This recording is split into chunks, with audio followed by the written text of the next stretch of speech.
Assalamualaikum warahmatullahi wabarakatuh. Jumpa lagi dengan saya M. Ngadi. Apa kabar Bapak Ibu pejuang NIP tahun 2024, khususnya Bapak Ibu yang mengambil jabatan penata layanan operasional. Nah, Bapak Ibu, jadi untuk kali ini saya akan membahas tentang 5 soal. Ini juga saya belajar ya Bapak. Nah, semoga Bapak Ibu juga menerima ataupun mari lagi kita sama-sama belajar. Tapi jangan lupa di subscribe ya. Nah, Bapak Ibu, sebelum kita lanjut, adapun sebagaimana yang kita ketahui bahwa jabatan penataran operasional ini untuk jabatan pelaksana di formasi teknis ini masih baru, sehingga belum ada juga kisi-kisi dan ini masih beredar soal-soal terkait dengan SKB pelaksana atau penata. Tapi mari kita sama-sama belajar bagaimana menjawab soal untuk di ujian nanti. Nah, Bapak Ibu, kalau saya sih selalu mengeliminasi jawaban.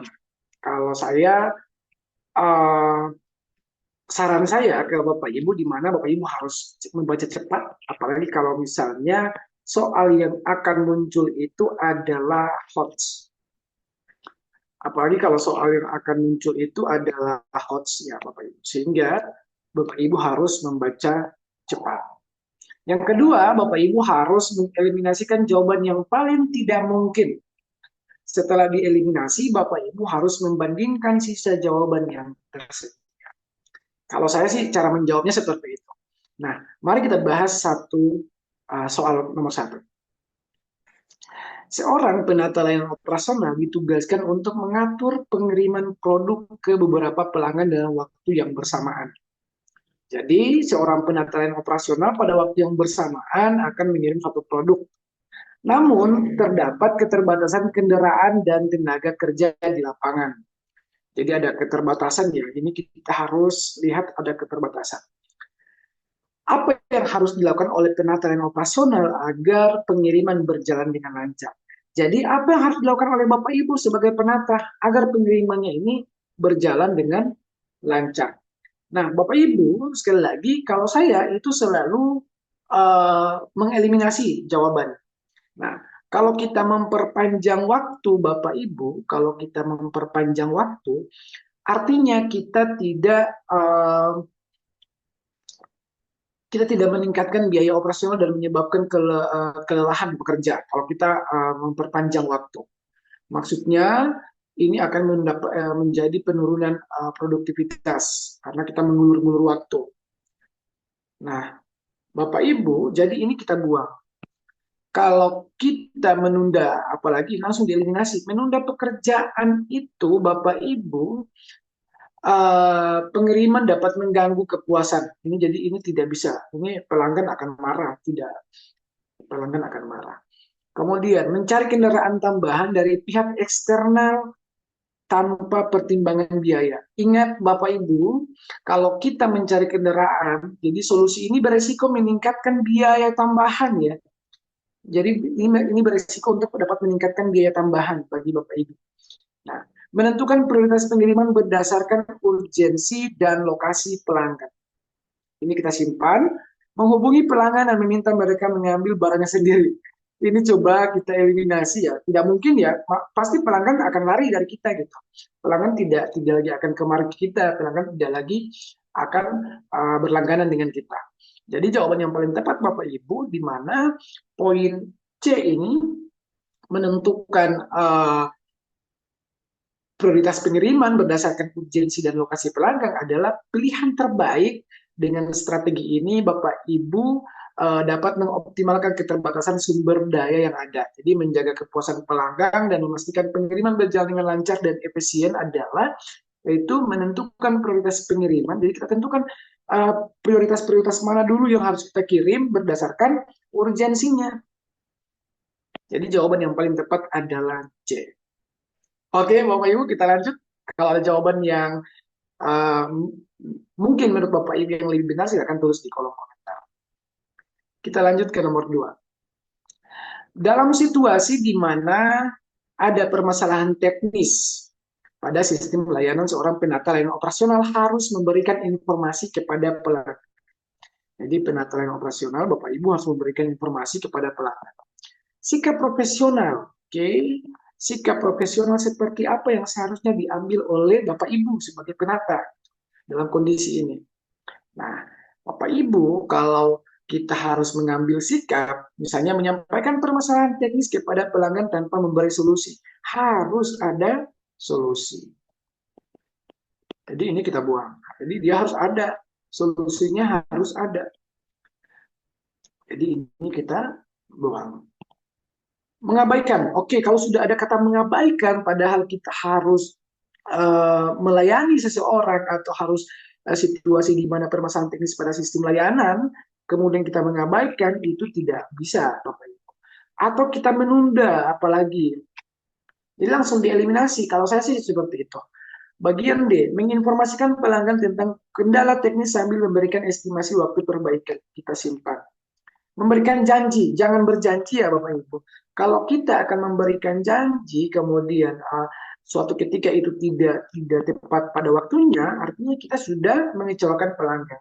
Sehingga poin D ini kenapa yang paling benar? Kenapa poin D ini yang paling benar? Karena solusi ini mengedepankan transparansi dan komunikasi yang baik. Jadi kita sudah menginformasikan, kita komunikasi dengan pelanggan, kemudian kita berikan informasi terkait dengan estimasi pengiriman sehingga pelanggan masih tetap menjaga kepercayaan. Kita masih tetap menjaga kepercayaan mereka, akan tetap terjaga ya kepercayaan. Sehingga jawaban yang paling tepat ini adalah D. Oke, masih kita lanjut. Coba kita ke nomor 3, Bapak Ibu. Seorang penata layanan operasional menemukan bahwa beberapa laporan harian yang diberikan oleh staf lapangan tidak sesuai dengan kenyataan di lapangan. Apa langkah yang paling tepat dilakukan oleh penata layanan operasional untuk memastikan kualitas laporan? Oke, apa langkah yang dilakukan? Kita ke option A. Membuat asumsi dari laporan yang ada untuk menghemat waktu. Oke, ini Bapak Ibu kalau kita membuat asumsi ini di mana dari laporan yang tidak akurat ini nantinya akan beresiko Bapak Ibu. Ini kayaknya tidak, karena apa ya? Jadi dia memperburuk ketidaksesuaian antara data dan menyebabkan pengambilan keputusan yang salah karena tidak berdasarkan fakta di lapangan. Ini kan ya. Jadi membuat asumsi ya. Jangan sekali-kali kita membuat sesuatu asumsi yang kemudian itu tidak berdasarkan data di lapangan. Ini kan laporan harian diberikan oleh staf lapangan tidak sesuai kan.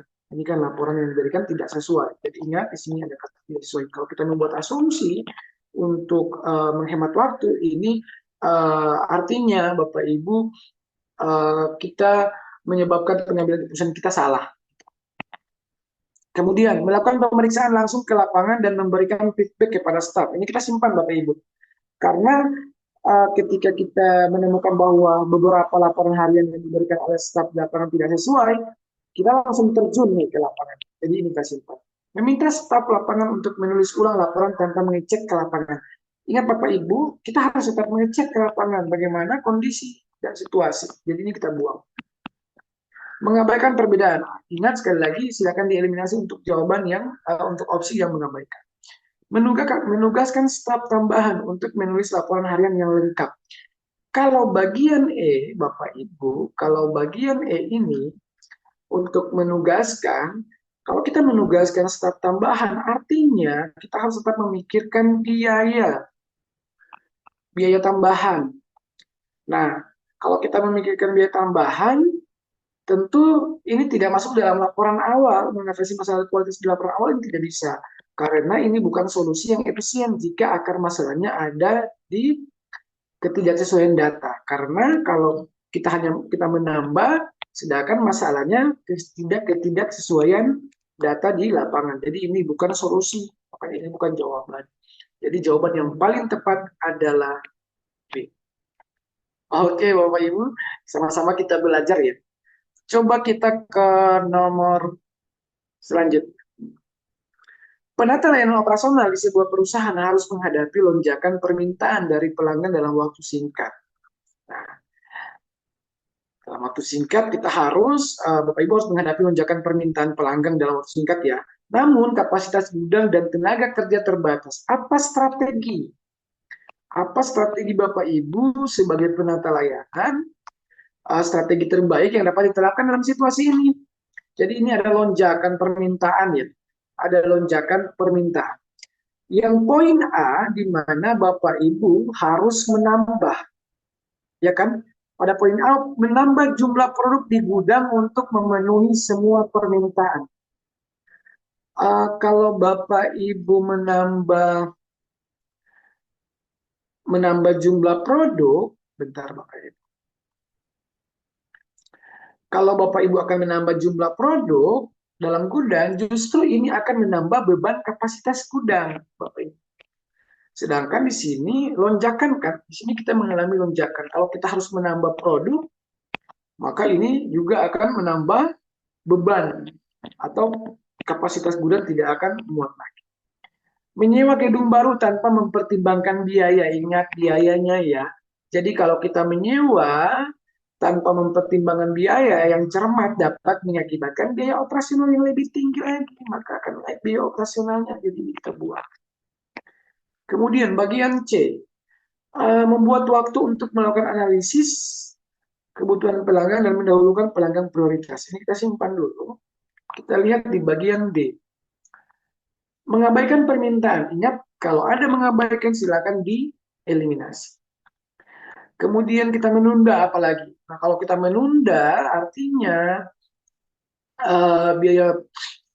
Jadi kalau kita menunda ini, kalau kita menunda permintaan tersebut hingga kapasitas gudang meningkat, artinya Bapak Ibu ini bisa menyebabkan ketidakpuasan pelanggan, terutama jika mereka membutuhkan barang itu dalam waktu yang singkat. Jadi ini kita kan dalam waktu yang singkat ya. Kalau kita menunda artinya ini mereka tidak puas. Jadi kepuasan pelanggan itu yang utama Bapak Ibu. Sehingga jawaban yang paling tepat itu adalah C. Oke, kita ke nomor selanjutnya. Silakan tulis di kolom komentar apa jawaban Bapak Ibu dan kita lanjut di part selanjutnya.